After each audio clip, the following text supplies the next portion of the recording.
Assalamu alaikum wa rahmatullahi wa barakatuh, les sœurs, les frères. Alors je reviens donc pour une petite vidéo, ça fait quand même pas mal de temps que je n'en ai pas faite. Donc la dernière que j'avais faite, c'était sur les... J'avais commencé à parler des attributs de Allah Azawajal. On avait notamment parlé de l'existence de Allah, donc son existence de toute éternité, qu'il était le seul à vivre et à exister plutôt de toute éternité. Bismillahirrahmanirrahim, que Allah me facilite donc cette petite vidéo. Alors je tiens à repréciser que je ne suis pas un shaïr, que je ne fais que ces vidéos, car j'aurais aimé moi-même en tant que converti depuis 8 ans qu'on m'apprenne qui était Allah réellement, en tout cas de comprendre, de tendre vers Allah Azawajal. Parce que je pense qu'on ne peut pas adorer correctement Allah sans connaître ses attributs et ses noms. Donc là, on parle de ses attributs, des 13 attributs reconnus. Subhanallah, que Allah nous facilite. Amin. Alors, on va parler donc du deuxième attribut de Allah Azawajal, qui est donc l'exemption de début, Al-Qidam.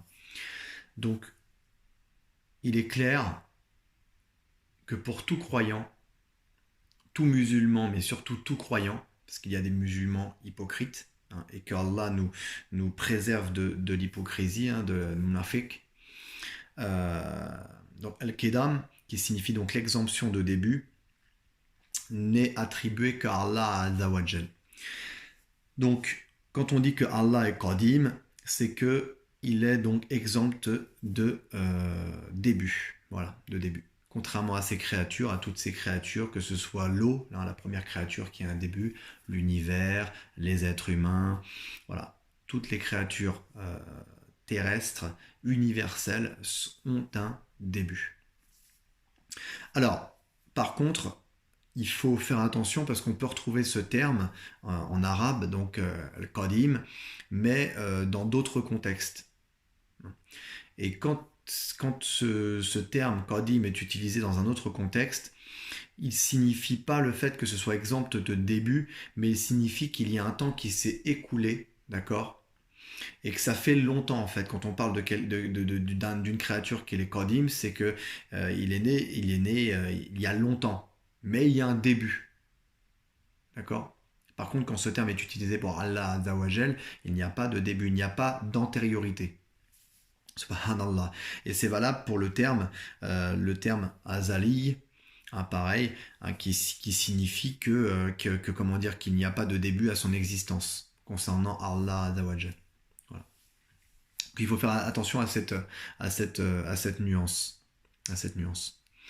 Voilà. Donc l'emploi de Al-Qadim au sujet de Allah ne figure pas donc dans le Coran, mais le message concernant son exemption de début est très clair dans le Coran. On peut le voir donc par rapport à sa parole. Allah Ta'ala dit ou al-hawal. Donc il est celui qui est exemple de début. Subhanallah. Donc il n'est pas permis de l'interpréter par l'antériorité de l'époque, car l'antériorité de l'époque, grosso modo, donc est un attribut parmi les attributs des créatures. Ce n'est pas un attribut de Allah Azawajal. Voilà. Quand on parle d'antériorité de l'époque, automatiquement, ça ne peut être attribué à notre créateur. Subhanallah. Alors, les gens de science, la plupart des savants, des grands savants, donc stipulent qu'il existe donc 3 catégories concernant l'exemption de début. Alors il y a la première catégorie qui est donc l'éternel. L'éternel, notre créateur suprême, donc est exempt de début, comme on l'a dit, il est exempt de début, mais il est aussi exempt de fin. Donc Allah Ta'ala n'a pas de début, n'a pas de fin, car il est le créateur de toutes les créatures. Subhanallah. Alors d'ailleurs, il est indiqué que Allah Ta'ala nous dit dans le Coran honoré à plusieurs reprises Wa kana Allahu ghafuran rahim. Hein, il est le seul, il est le grand pardonneur. Ghafour, il est le grand pardonneur, celui qui pardonne toutes choses. Et il est aussi Rahim, donc qui est le très miséricordieux, donc envers toutes les créatures musulmanes. Il est certes miséricordieux, Al-Rahman, Al-Rahim, il est miséricordieux donc pour l'ensemble de ces créatures et il est très miséricordieux pour les musulmans croyants sincères. Subhanallah. Il est également, il est dit aussi dans le Coran, wa kana Allahu aliman hakim. Donc, il est alim, c'est-à-dire qu'il a la science. Hein, il a la science, il crée toutes choses selon, donc, comment dire, il a la science, il sait tout ce qui est. Il sait tout ce qui est visible, invisible, caché. Il a toute la science que les créatures ne pourront jamais atteindre. C'est une science inatteignable, quand bien même on pourrait tendre vers la sainteté. Subhanallah. C'est pour ça qu'on doit toujours se remettre en question. Toujours. C'est vrai que souvent on a tendance à se dire bah, je prie, je fais ma ibada, je suis quelqu'un. Mais peu importe. On a beau tendre vers le mieux, mais on aura toujours des défauts, des faiblesses, même si on y travaille chaque jour, même si on s'y accroche chaque jour. C'est aussi le but de la créature. Allah Azza wa Jal a créé les djinns et les humains et les hommes seulement pour qu'ils l'adorent. Et on se doit de le faire, bien évidemment, mais ça ne veut pas dire que euh, euh, on aurait atteint donc la science de Allah Azza wa Jal. Il faut être humble et modeste, bien sûr. Donc, il est alim aussi, donc il est hakim, c'est-à-dire qu'il crée toute chose selon une sagesse, hein, telle qu'il l'a voulu.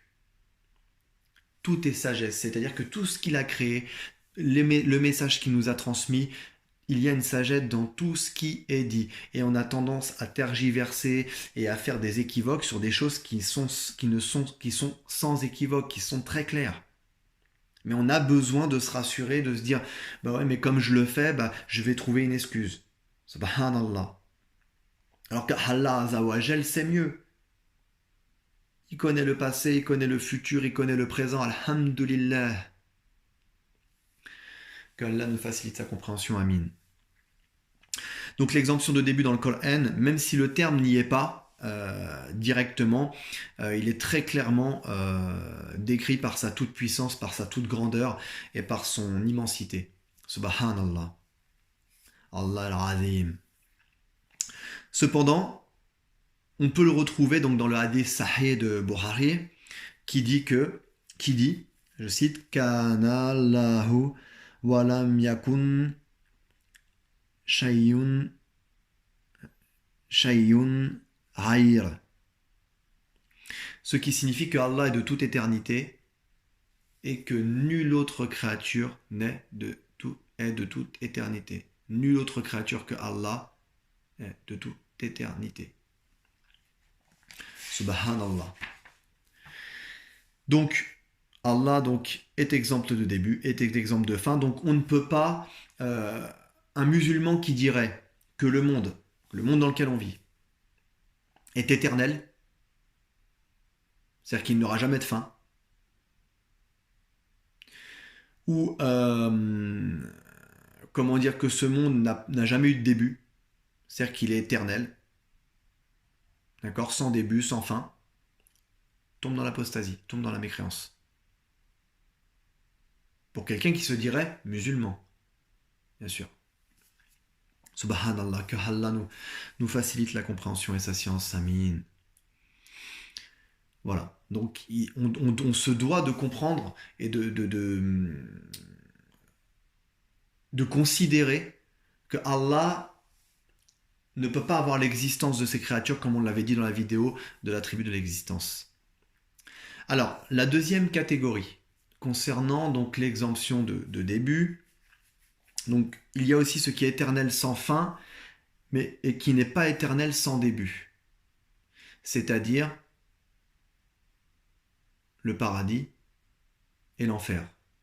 les deux créatures de Allah, donc le paradis Jannah et l'enfer Al-Jahim, les deux créatures donc de Allah Azawajal. Et effectivement, alors là il y a une exemption alors, concernant l'existence, c'est-à-dire que l'enfer et le paradis donc ont un début, mais n'ont pas de fin. Mais ils ont un début, ils ont un début. Et ils sont créés par le Créateur suprême, par le Seigneur des Seigneurs, par le Roi des Rois, Al-Malik. Subhanallah.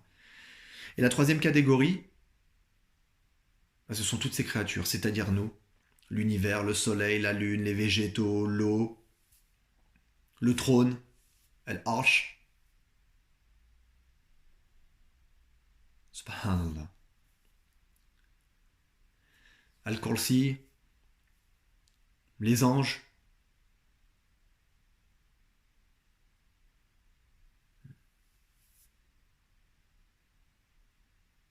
Ah, excusez-moi. Autant pour moi. C'est une erreur de ma part. Non, les anges, non. Mais les créatures donc terrestres. D'accord. Donc ils ont une fin. Subhanallah. D'accord. À part les créatures du paradis. Mais toutes les créatures terrestres, universelles, ont donc un début et une fin. Subhanallah. Donc on ne peut pas comprendre, on ne peut pas adorer Allah Azawajal correctement sans prendre en compte son immensité, sa réelle immensité et sa magnificence. Il n'y a qu'en comprenant qui est Allah Azawajal qu'on pourra le craindre correctement et qu'on pourra s'attacher et se remettre en question et continuer à s'attacher justement à son message, au message que son prophète sallallahu alayhi wa sallam et tous les autres prophètes quand on lit bien et quand on comprend bien, tous les autres prophètes, tous les autres messagers, comme Aïssa, comme Moussa, comme Ibrahim, comme Noah, comme Idris, Adam, alayhi salatu wassalam, il n'y a qu'en comprenant et en considérant sa magnificence et sa grandeur qu'on deviendra de plus en plus humble, qu'on deviendra de plus en plus modeste, qu'on deviendra de plus en plus croyant. Et qu'on s'attachera au ribada, aux actes d'adoration, mais avec sincérité, avec compréhension. Comprendre pourquoi je prie, comprendre pourquoi je fais l'aumône, la zakat ou la sadakat, comprendre pourquoi je tends la main à mon prochain. Et c'est en nous. C'est en nous. Musulmans ou pas, on voit bien des musulmans qui... C'est en nous de toute façon, nous sommes tous musulmans. Le bien, le mal, on le sait. Mais plus on aura peur de notre Créateur, de sa magnificence, le fait qu'il sache tout, à tout moment. On a beau se cacher, on a beau faire des najwa, des petites discussions secrètes, il sait tout sur tout. Subhanallah. C'est le seul juge suprême. Que Allah nous facilite, mes sœurs et frères. D'ailleurs, il sait tellement tout que je voulais juste faire un petit aparté sur le sujet du voile à l'heure actuelle en France. Je soutiens c'est le courage des femmes musulmanes qui portent, qui se couvrent et qui s'accrochent justement au message de Allah Azawajal et de son prophète sallallahu alayhi wa sallam.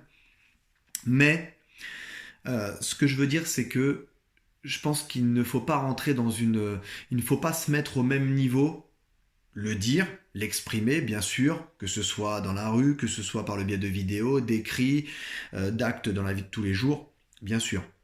Mais je pense il faut pas tomber dans l'extrême. Il faut aussi savoir relativiser selon les situations. Et je pense sincèrement qu'il faudra même bien le prendre. Je m'explique. Je suis pas en train de dire que c'est normal, que oui, c'est injuste, etc. Mais des épreuves, on en aura, et je pense qu'on en aura encore, vu la période dans laquelle on est, et ce que le prophète sallallahu alayhi wa sallam nous a indiqué. Alhamdulillah. Mais en fait, j'ai envie de dire que c'est même une bénédiction, ce qui arrive. Parce que c'est tellement médiatisé que l'homme avec un grand H, l'homme et la femme, ne pourront pas dire, ne pourront plus dire je ne savais pas, je n'étais pas au courant, je ne sais pas ce qu'est l'islam, le fait qu'on soit soumis au Créateur, à l'Éternel, à Allah, dans la paix et pour la paix. Ils ne pourront pas dire qu'ils n'étaient pas au courant. Parce que ça a été médiatisé. Peu importe, comme on dit qu'on parle de moi en bien ou en mal, on a parlé de moi. Eh bien là, on parle de Allah Azawajal, on parle de l'islam, on parle des musulmans et des musulmanes. Donc l'être humain n'aura plus d'excuses. N'aura pas d'excuses. Donc en fait, il y a une hikmah dans tout ce qui est fait. Il y a une hikmah, même dans les guerres. Malheureusement, c'est dur à dire, mais il y a une hikmah dans la mort d'un être cher. Il y a une hikmah dans les maladies de certains enfants qui ont à peine 10 ans. Il y a une hikmah, il y a une sagesse. Subhanallah, il suffit de voir leur comportement.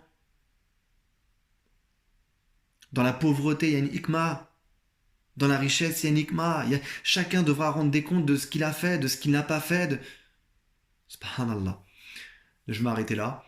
Euh, je reviendrai pour une troisième vidéo. On continuera les 13 attributs de Allah Azawajal.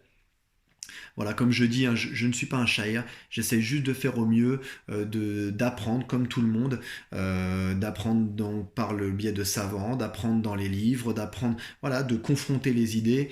Mais il est très clair qu'il y a des choses qui sont sans équivoque et c'est clair. Arrêtons de tergiverser, arrêtons d'essayer d'imposer sa vérité. Il y a des choses qui sont très claires. Après, je comprends qu'il y a effectivement des sujets qui méritent d'être étudiés. Il faut pousser hein, le savoir. Il faut aussi apprendre l'arabe autant qu'on peut avec les moyens qu'on a. Mais Allah, s'il veut nous guider, il nous guide, arabe ou non arabe. Qu'Allah nous facilite la compréhension et surtout la purification du cœur. Prenez soin de vous, mes sœurs et frères. Assalamu alaikum wa rahmatullahi wa barakatuh. À bientôt, Inch'Allah. Que Allah vous prenne soin de vous et vous préserve. Amin.